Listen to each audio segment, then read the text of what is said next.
Principal actors to the stage, please. Act 1 is about to begin in 8 seconds.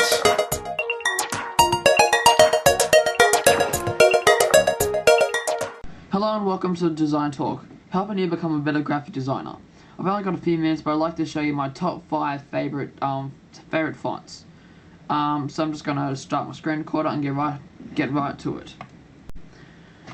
Alright, so here are my top 5 fonts. I'm just going to shut those off for a sec.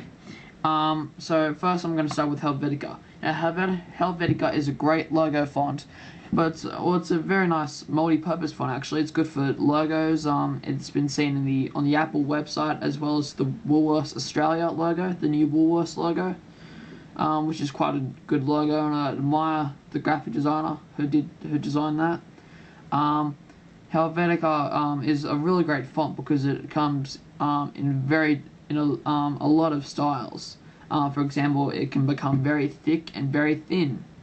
Helvetica Black is the thickest version of Helvetica, and Helvetica Ultralight is the thinnest version of Helvetica.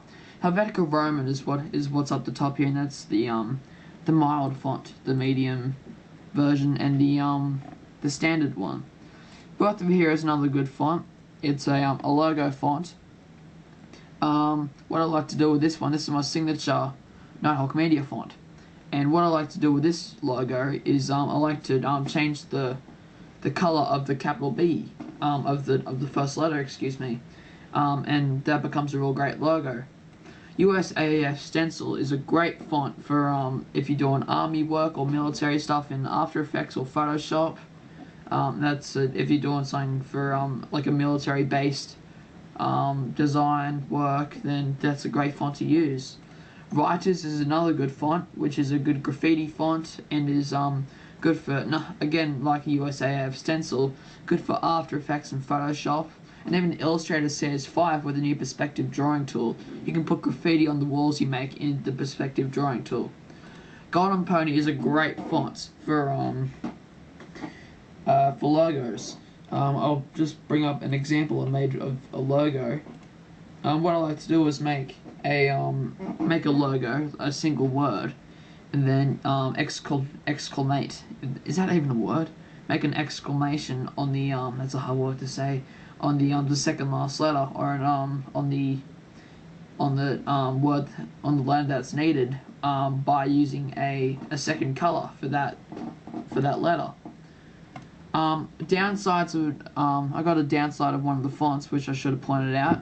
Birth of a Hero is a very overused font, and I really hate it when people use this font because it's just like a real a lot of publications and print work I've seen, like advertising a show or something, do have Birth of a Hero in it, and I get quite annoyed when I see it. It's a good font and just overused. However, Helvetica is used quite a lot, probably more than Birth of a Hero, but it's not really overused because it's just a very standard font and anybody can use it. Birth of a Hero is a grungy and unique font, which is why it's been overused, which is why it's been used less than Helvetica, but it seems more overused because it is it's a grungy font and more recognizable than other fonts.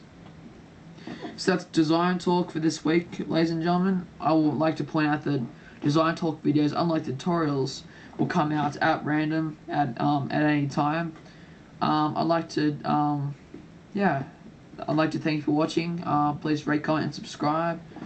And I will see you late this week for the next tutorial. Goodbye.